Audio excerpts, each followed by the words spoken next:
This is All Things Dentistry, the place where we're passionate about sharing those unwritten hints and tips of dentistry. Today we're going to talk about my number 4-6 case, the running man, or running person. I live in Canada, so everything is slowly becoming not gender identified, but human identified. So it's not quite a running person, it's maybe more of a sauntering, jogging person. But I was excited about this case, and then I forgot about it, and then I'm grateful to be providing some lectures in India virtually at the end of this month in September. And I found this case. I'm like, oh my gosh, let's do it. So the thing right up front is that this is a pretty straightforward case. The only thing you need to concern yourself with, and you'll see us tackle it here, is the curve in the coronal third of the root.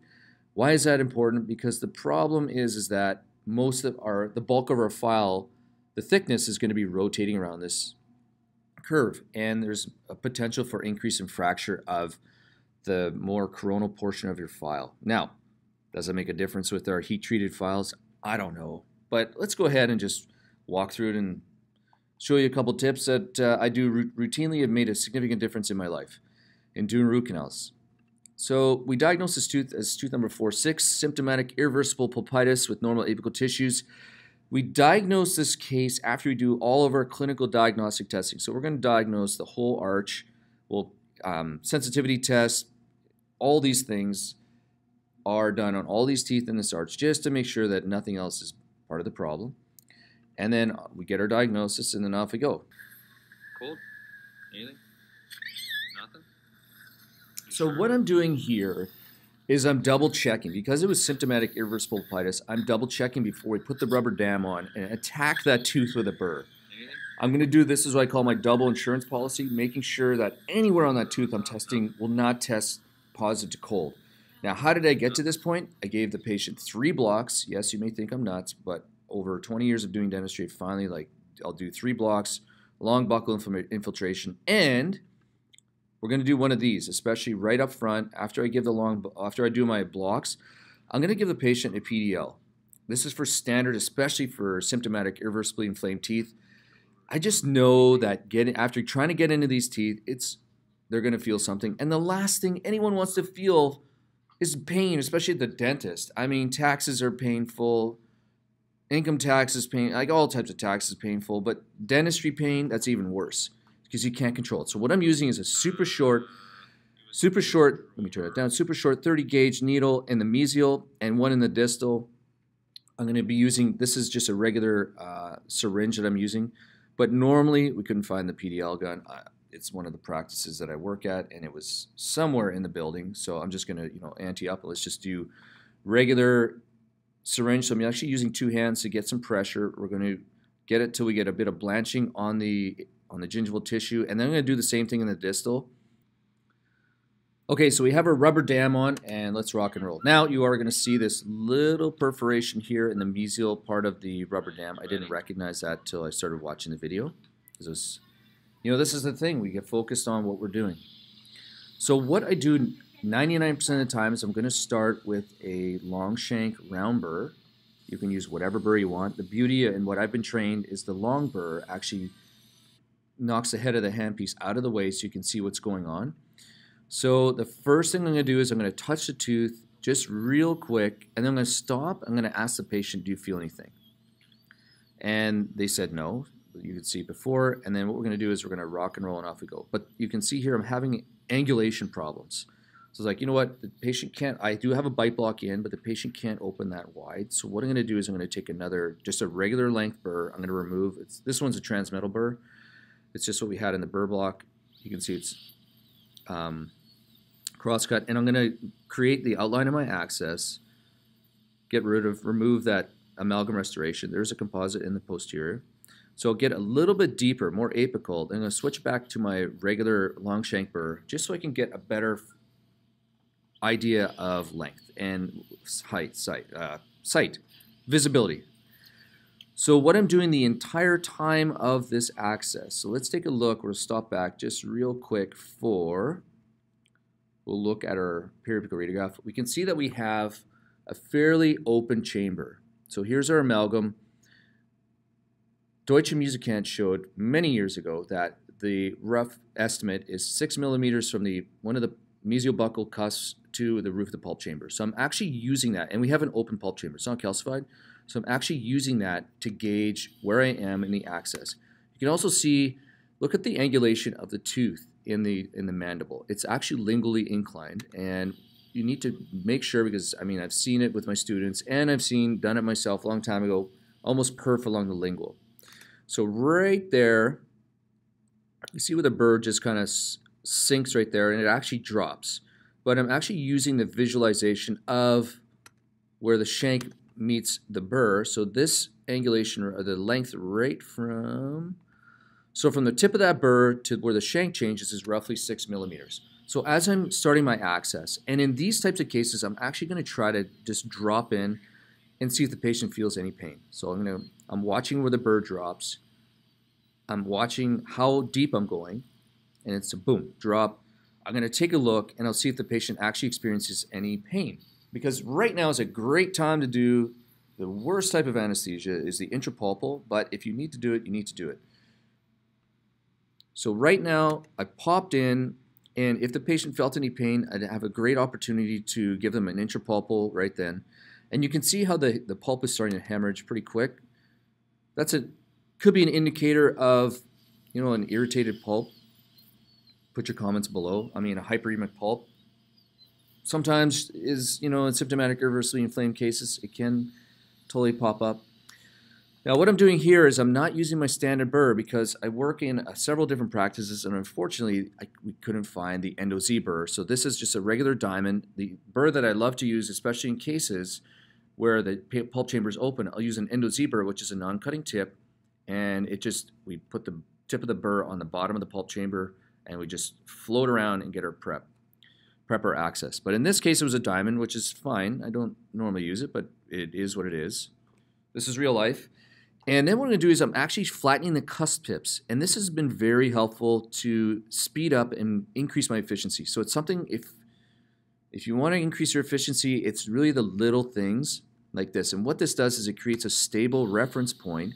So every time I go back and measure my working length, I know exactly where it is. It's on an inclined plane.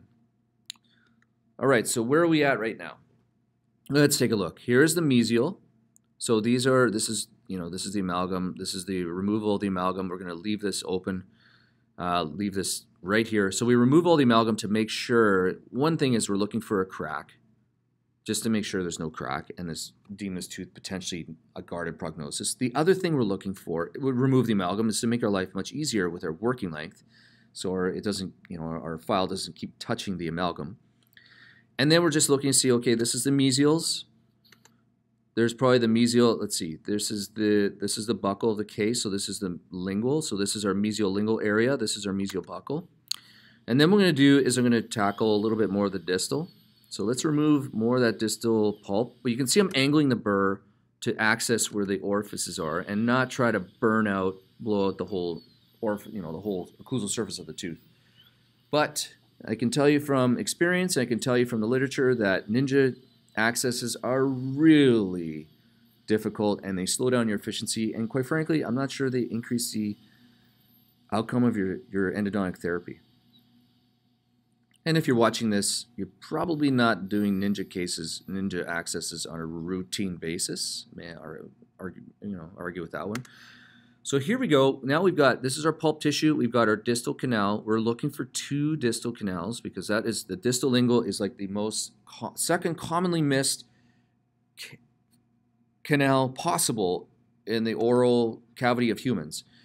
Mesolingual 2, MB2 is, and then distal lingual is. It's just, or one of the distals. So what I'm going to do now is sit and waste time. So we're just kind of killing time here. So you can see that this case is starting to hemorrhage.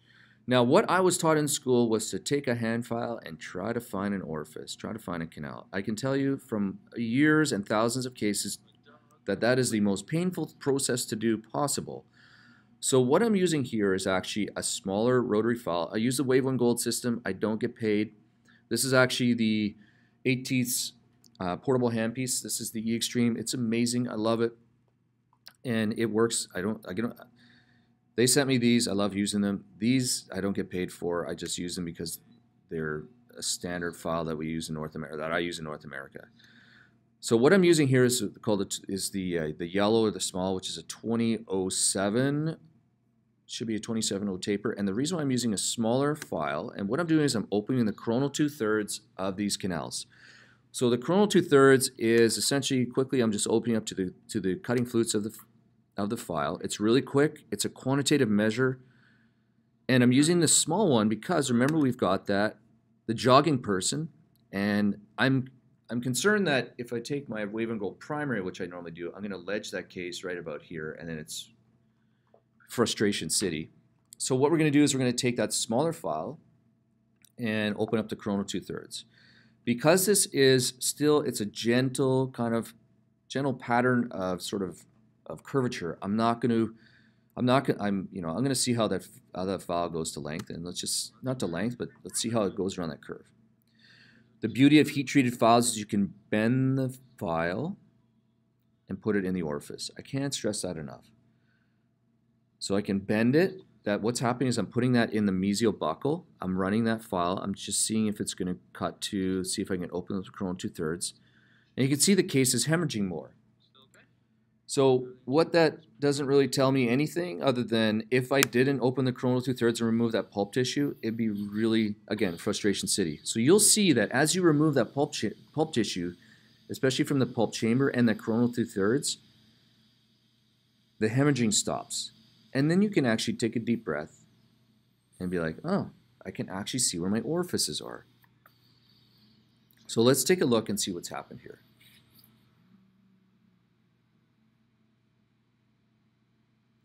Or not. So I did this case a few months ago. So what we're going to do is apparently, and I did review the case. I did review this right before I started audioing. What I'm doing here is I must have found that I didn't have sufficient access for my mesiobuccal case, mesiobuccal orifice, and I'm just going to straighten it up and get a little more straight line access. Now what I've learned over time is that if you don't, one of the canals that are really difficult, let me say this, the easiest canal that you're normally going to find is the mesolingual case, mesolingual canal. It's always like dead center when you see the case. And probably the reason why is because the tooth is lingually oriented in the mandible. So I've tried to prove this rule wrong, that I'm going to find the mesiobuccal first. And I've done it even in extracted teeth. I found the mesiolingual first. So my experience has been, if I find normally I'll find the mesiolingual first, and then I'm going to try to find my mesiobuccal. But if I don't open up and try to get straight line access, trying to get my hand files and rotary files into that mesiobuccal little corridor is really complicated. So I'm going to open that up and actually see that pulp tissue right there. So here's a plug for my course I created about a year ago, and I have a price fairly inexpensive, and honestly the price is just to keep the website alive because I've modularized endodontic therapy, and it's going to go over not only the basics of kind of the technique that's helped me over the past decade, but it's also going to go over mastering some root canal secrets and curved canals. So go ahead and take a look. I know what you're thinking. It's like, oh, it's another course, another guy online created a course. Well, really what happened was I wanted to put everything together and in one place. So go ahead and check it out. It's not going to cost you $800 to $1,000. We're going to remove that with my diamond burr. Normally I'd use an endo Z-burr non-cutting tip, but you're seeing like real life, I guess. Got to roll it. So we're just removing any of that pulp tissue from the chamber. And what I have learned as well over time is that even if I don't remove that pulp tissue from the chamber, the sodium hypochlorite just will not, it won't break it down. It just, even I use full strength sodium hypochlorite. I've seen pulp tissue hiding underneath little crevices and in pulp horns when I'm finished a case, and you got to remove that. It's just, sodium hypochlorite is neutralized by dentin, and it just does not seem to break that tissue down. So what you can see here is, well, we've got our our mesiobuccal canal right now. It's exposed. We have essentially almost a square access. There's our mesiolingual, our mesiobuccal, and it's more square access because then I can see if there's any other distal canal, whether there's a distal, let's see, distal lingual or a distal buccal. Very helpful, so you don't miss. I mean, how many retreats have I done? We've seen missed distal canals. So I'm going to take that Wave 1 gold. Oh, look, I'm using the primary. So for some reason, I've switched out to the primary. I couldn't tell you why. At this juncture, I apologize. This is my standard go-to right when we start a case. So we're going to use my primary. And actually, probably what I'm doing is I'm judging to see how far down I can get that file before we get any binding. And it certainly did not make it. So you can see here, normally I'm going to sink that file right to about, this is 17 millimeters, which is approximately 2/3 of most root canals. I'm not anywhere near that. I'm about 14. So that tells me that this file is going to have a hard time making its way around. So actually what I'm going to do is switch back to my yellow, the small, or I cross my fingers as I cut this video and voice over that I do that. So we're going to rinse all this out. Full strength sodium hypochlorite. Make sure we rinse all that debris out of there. And we don't want to be taking in debris apically. And the other thing with opening up the Coronal 2/3 is now you can see we've got easy access to our orifices. I've got sodium hypochlorite now in the canals.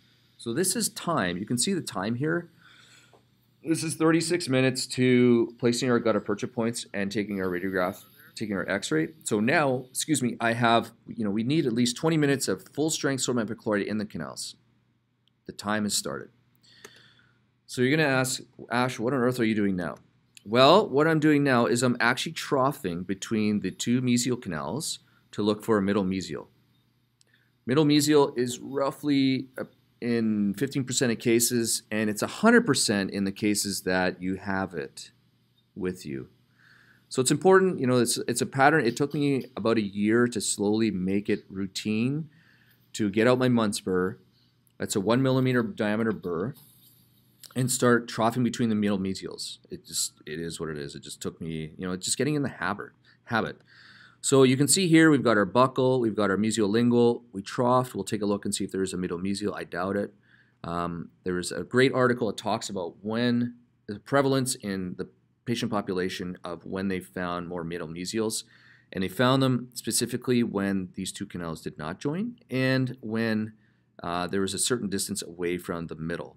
And I can't recall the data. I'll put it in the links below so you can have a gander at it. And then what I did also, I removed a little bit of tissue, hard tissue just from the distal, and make sure we got that irrigated, or make sure we can access completely our distal canal. The last thing you want to do is have your patient either complain the next day, and they don't want to. My tooth is feeling sensitive. I feel cold. I mean, we've all had that. My tooth is feeling cold. Like, oh man, I just did the root canal. Maybe it's another tooth. Well, that's why we do the sensitivity testing to make sure that maybe it isn't another tooth. But we also use a decent size access to make sure that we access all, and we take our time. Every step of the way is important to make sure we haven't missed a canal. So what I'm doing here is I'm just looking. So this is our mesial, this is our lingual, so mesolingual, mesiobuccal, and I'm just looking to see if I can see any type of debris or any type of little trough. And I'll be reviewing that the whole time. So what you're seeing here is just a little bit of a calcification on the pulpal floor. I'll just leave that. And here we have pretty much an ovoid. If this is our distal canal here, we have pretty much an ovoid canal all the way down. Now, but you could have a little fin halfway down. So we'll be tracking for all these things as we progress through the treatment. And even after we obturate, you'll be like, oh, where did the sealer go in that? So I'm looking here, I don't see, to me that looks like a really nice perfect saddle without a middle mesial. When you see the apex locator come sneaking into the video, what exactly is going on? Well, I'm normally, I'd say 99% of the time I'm going to one red bar. Now, Dominic Ricucci, he's been doing endo for longer than maybe I've been alive. I don't know. But he has shown time and time again that going, even in necrotic cases, going to just above the green bar is sufficient to get great healing. So pick and choose, your poison, whatever you can do. What I'm doing here is in this case here, I'm going to one red bar, and I'm subtracting literally a millimeter, which actually is getting me right to this point. I've tested it, and that's what happens. I've tested it online. There's a couple of YouTube videos about it. So that's what you're seeing here. I'm going to go to one red bar and subtract a millimeter. Now, the only time I will not go to one red bar, especially in vital cases, is if the apical third apical corner of this, it's so frustrating to get past. And you know what I'm talking about. You come to a dead stop, you walk through all the different tips and tricks, you're like, I've had enough. I'm just going to go right to here and call it a day. Okay, so next is working length. Now, what I've routinely done now is I just start with a 6 file. 25 millimeter 6 file, my thumb is in, my hand's in the way, and I'm just going to watch wind that down. Sometimes I'll put it straight, sometimes I'll put a curve, but remember we're going around this curve right here. And my experience has been, I used to start with an 8 file, and I've heard people start with 10. I'm like, man, I don't know how you do it because I can't. I start with a 6 file, it increases the efficiency. So on my sponge, I'll have 2 6s, 2 8s, 2 10s, and a 15. And I keep it really basic.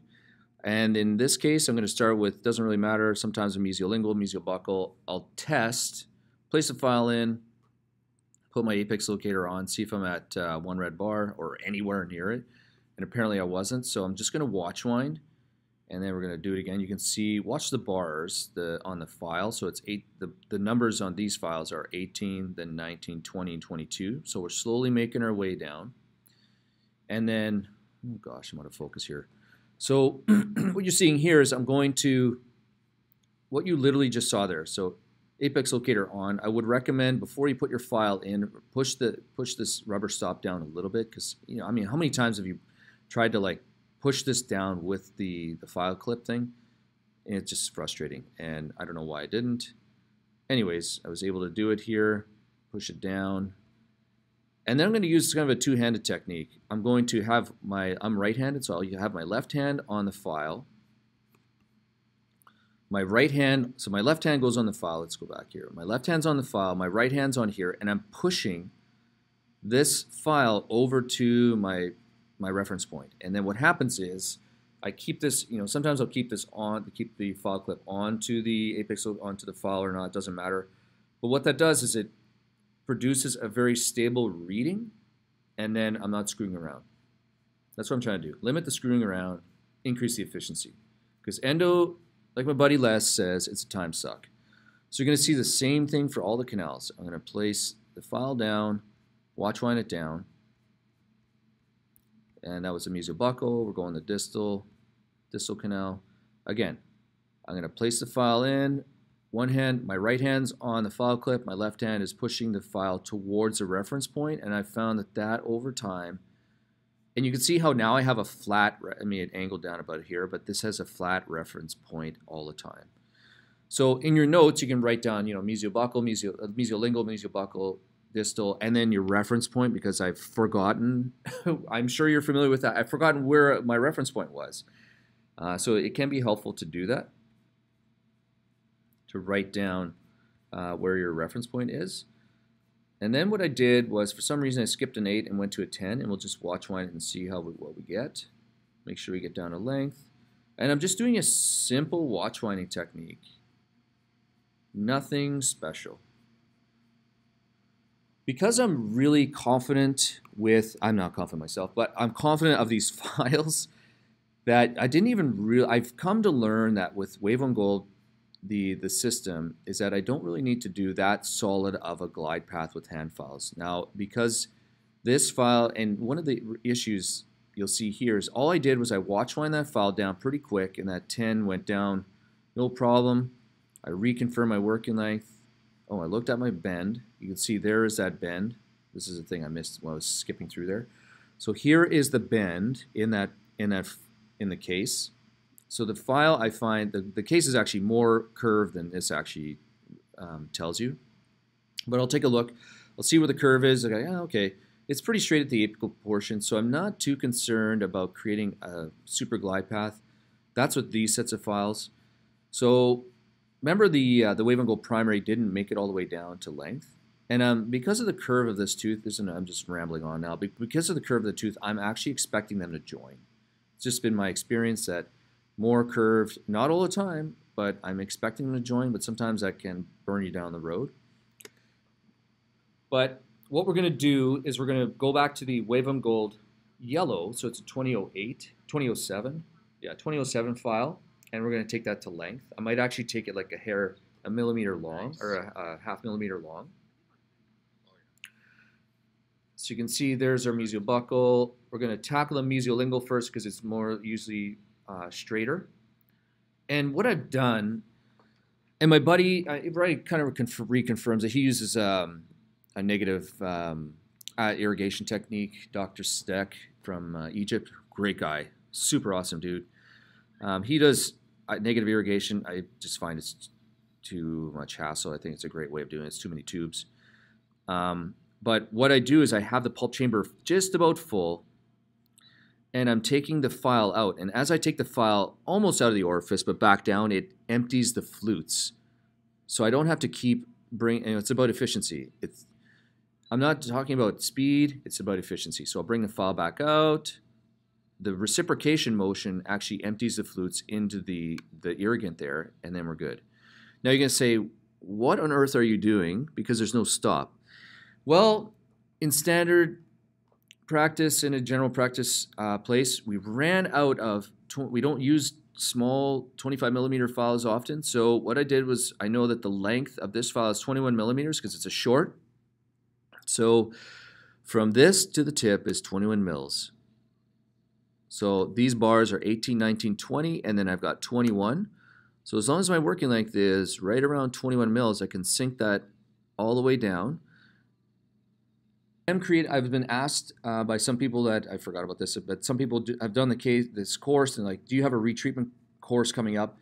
And I'm like, not really, but you know what? For those of you that want to do a retreatment and learn some of the techniques about retreatment, we're not talking about super fancy, talking about the basics about retreatment. I've got a case we're walking through here, just missed canals and whatnot. You want to retreat your own.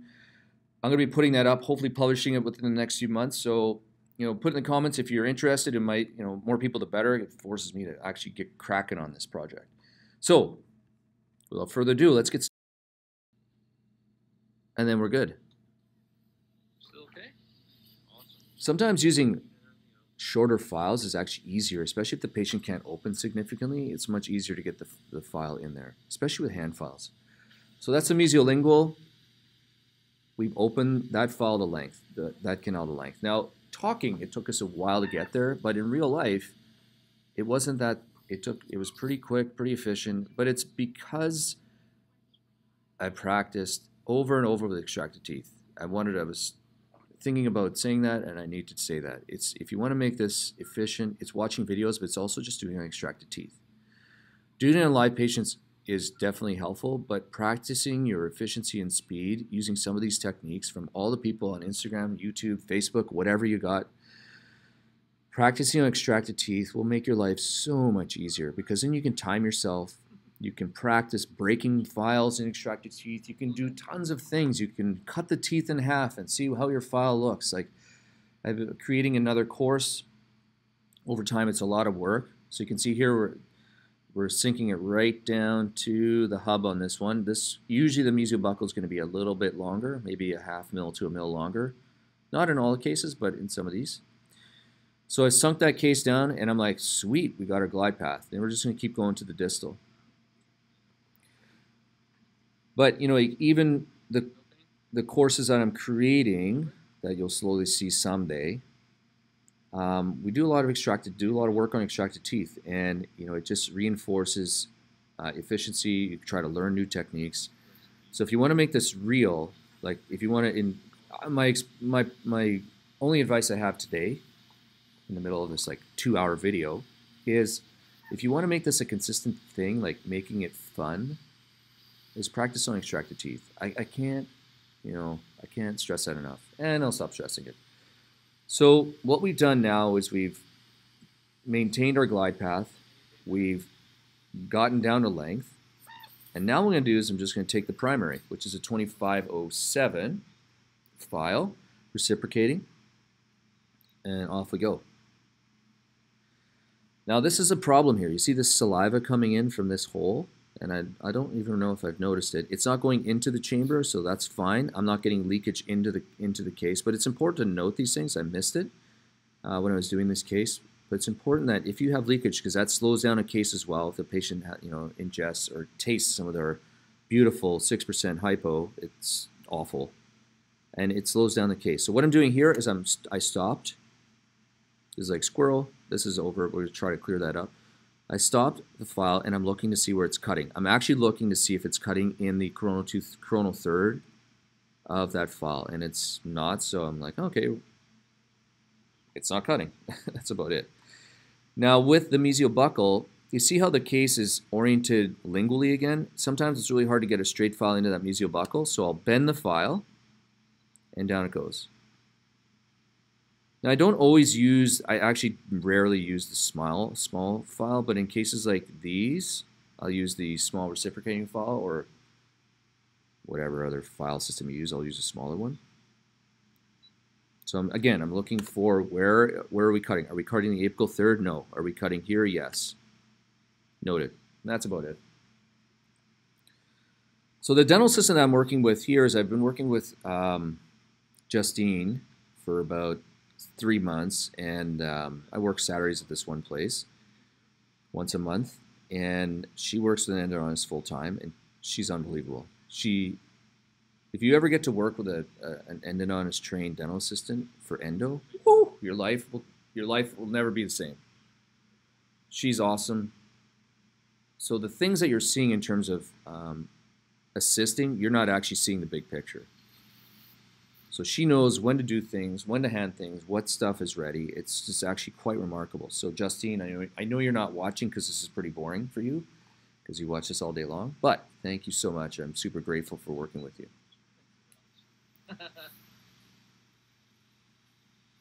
And she puts up with my bad jokes. So we're just doing lots of irrigation. So anytime the pulp chamber becomes really full of debris, we'll irrigate. Anytime we take our files down, we'll irrigate. You can see little chips. What you're seeing there is actually dent and debris from the flutes cutting. And we want to make sure everything's irrigated out and that we're not packing anything apically. So that's our 2507 file, wave and go primary. You know, does it really matter if I know the exact apical diameter? Well, it does, but I'm not getting paid by them, so I always forget if it's 07 or 08. And what we're going to do is we're going to reconfirm our working lengths. Now, there's a great article. I'll put it in the links below. It shows that if you're not consistently retaking your measurements, and I think what's important is to retake your measurements at the most important, at specific times. I'll take them after I go down the canal with the large file, because we're going to get shortening of the working length by 0.5 to a millimeter. I didn't know that for probably a decade of doing this. It just never dawned upon me. It wasn't taught to me. And then what happens is then you become excited. And you're like, I need to check measure working length all the time. Like, that's not useful either. So my experience has been, after you open up the case to a larger file, so say for example, we got our initial working length, we went down with the small, but I'll normally go down with the primary. After the primary, then I'll check my working length, and I'll usually see after that primary, that 2507 file, 2508, I will get either a millimeter or two working length change. And then what I'm going to do is I'll take my 3506 file, finish my apical third, and we're done. So this is the most critical, I find, in my experience, of maintaining the apical constriction and not blowing it out and then increasing your probability of having problems. In terms of over extrusion of sodium epichlorite, long working lengths, like the gutta percha is 2 miles long. Just checking before your final file anyways is a great way to do it. And what I have slowly started to do is use a 15 file. I'm actually quite embarrassed that I'm slowly watching this build up, and this is one of the things, like, just didn't even notice it, and she can't see it because it's on the buccal side of the tooth and she's on the other side of the patient. So my apologies. So what we're going to do now is we're going to take our wave and go medium, so it's a 3506. We're going to take that file to length.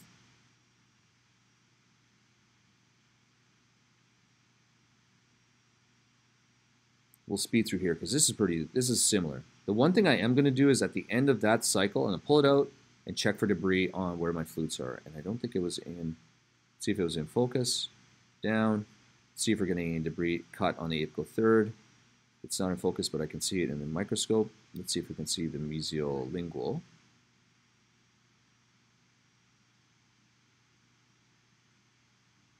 Wow, that is just building up, isn't it? Getting a little crazy here. Take that to length. Again, I'm looking for debris, and dang it, it's not in full view. And if these two canals merge, you're actually probably not going to see a lot of debris being cut. There are lots of ways to determine whether or not your canals are confluent. We'll see if I do them. I can't remember if I did. So now we're going down the mesolingual. I don't find there's a difference when I'm at this stage of the finishing. It doesn't really matter which. Oh, there we go. So you can see there's some pulpal tissue here, a little bit of debris, but not much. So we're going to make sure we irrigate the heck out of that.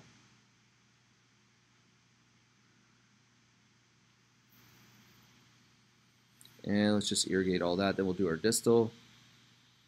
You can see here we're using a really large, I had these ordered, there are 10 ml syringes. This way, my dental assistant, Justine, who's amazing, does not have to keep filling this repeatedly. And it forces me to like, oh, I got to use all that. Okay, so then we'll sit and irrigate for a significantly much longer time than I normally would.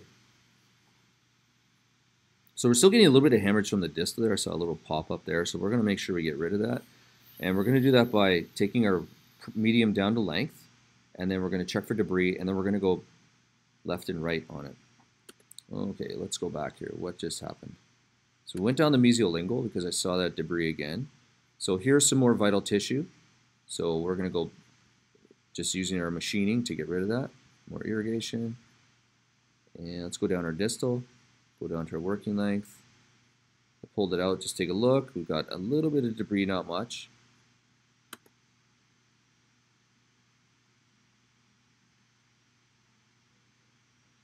And then what I'm going to do is I'm going to, there you go, I'm going to sort of debride the sides of the canal.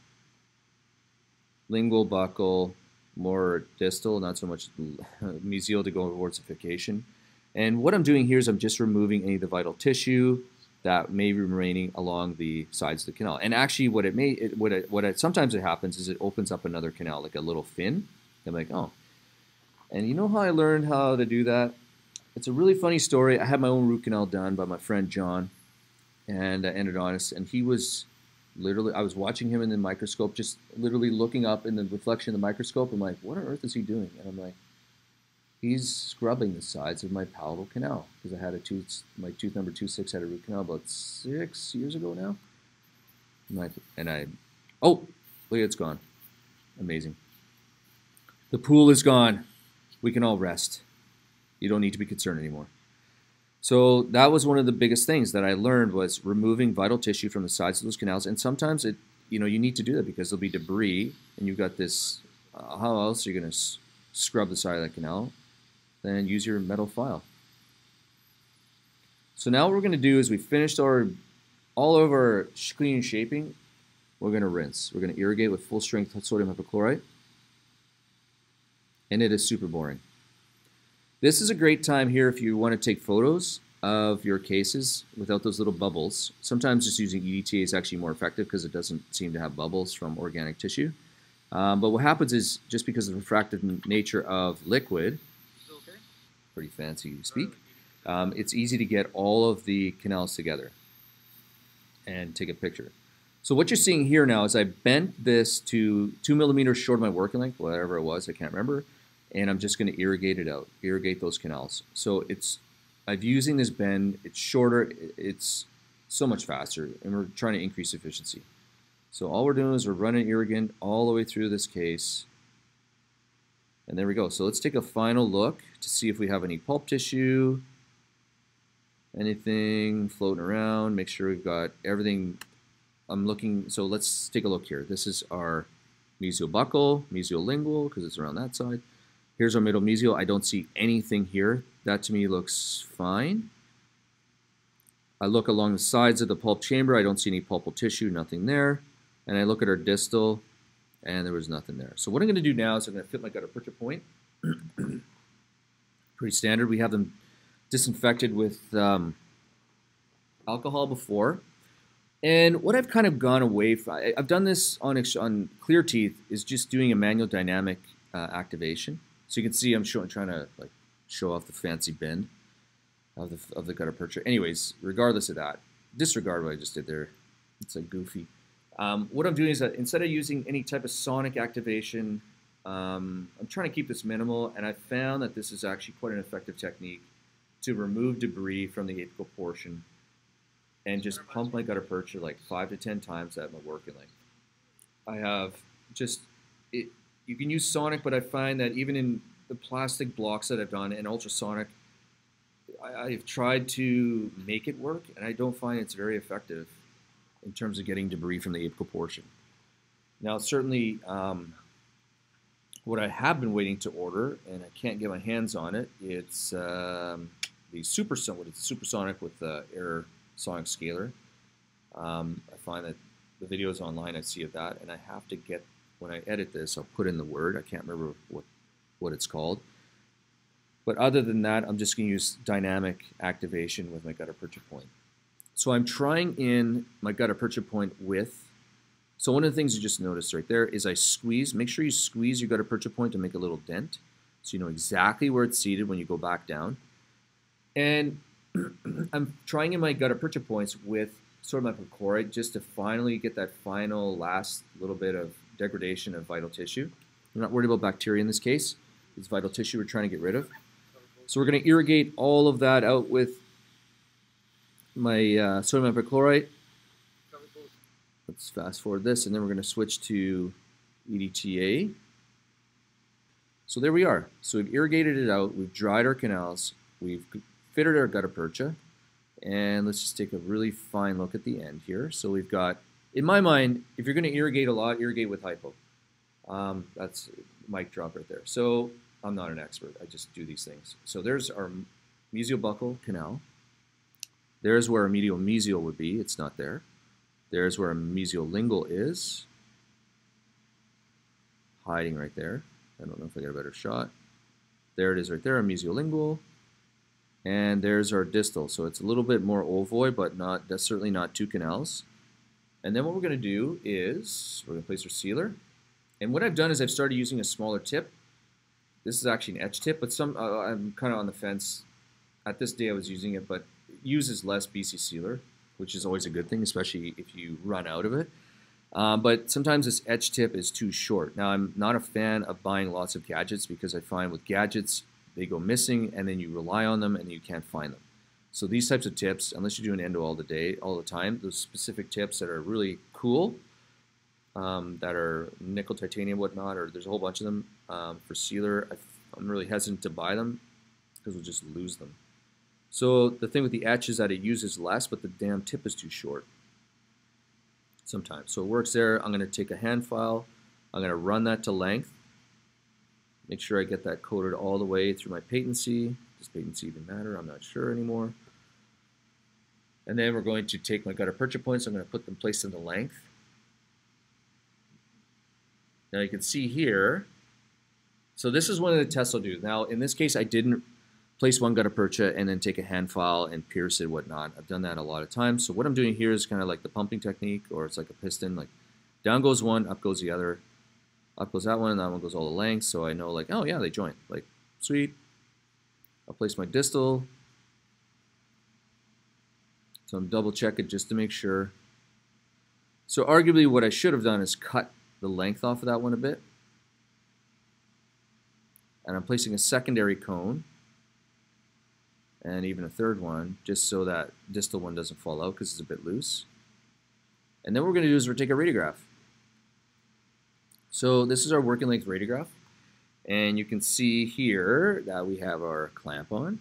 And we have, I'm happy within this working length distance here. And I mean, we have our apex locator and vital case. I'm happy with the lengths. And this is a big cone cut.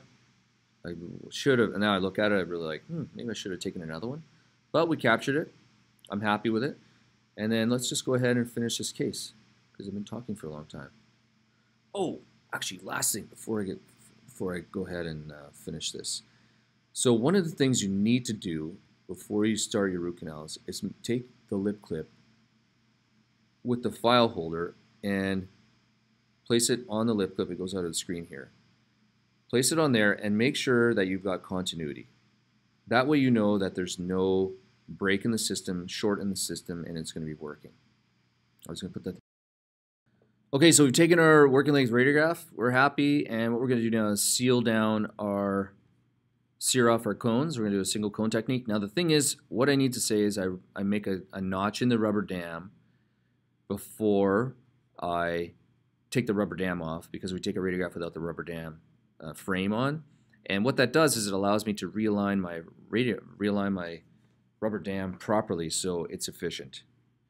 So then what I'm going to do is I'm going to use my fast pack. I love this thing. It's beautiful. Honestly, all 8 teeth gear is amazing. Like it really is. They're not paying me to say that. They sent me the stuff to use. I made some videos for them, but it's just unbelievable.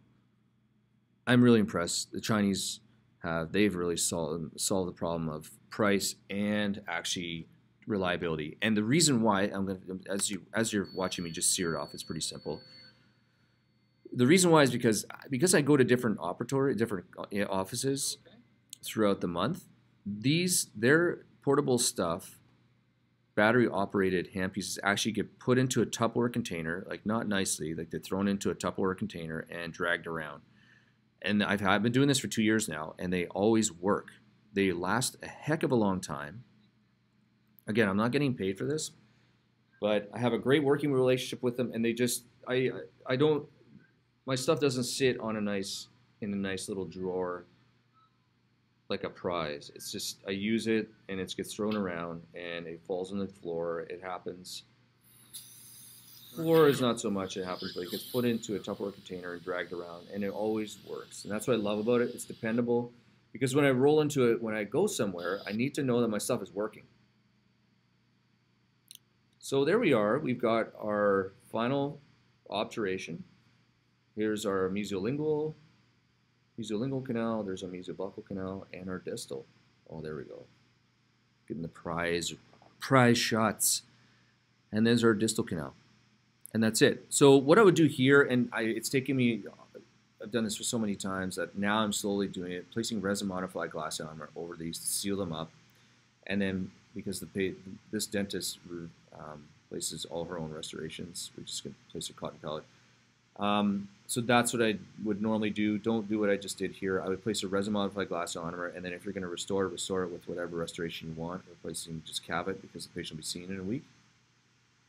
If you are placing cavit, so what I'm doing here, just if you are doing it this way, I am making sure that all those little darn fibrils are packed into the case. Normally what I will do sometimes, I'll just place calcium hydroxide over here and then place my cavit on top.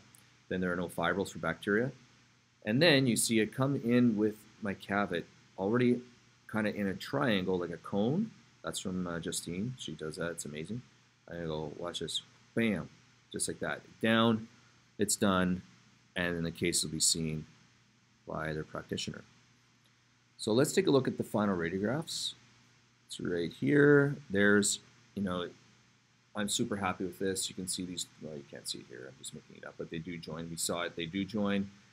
And this distal looks short, but I can swear to you that it's not because of my apex locator. I take that not with a grain of salt. I use that. And then we're good. So hopefully that walked you through. I'm glad. If you stayed to this point, I mean, you got to give yourself a thumbs up. Don't worry about me. But if this video was really helpful, go ahead and subscribe, like, and I really share. I've been listening to a lot of podcasts, and I ask people to share it. And I think what's important here is that it's getting out. What I really want is for people to share these things, because it's taken me many years to get to this point. And I'd rather patients not suffer and dental assistants not suffer through watching their dentist struggle with some of these tips that can make your life so much easier. Anyways, go ahead and check out the course as well. Thank you so much. And you know what, honestly, if you're here for the first time, put a comment below. I'd love to hear from you. We'll talk to you soon. Cheers.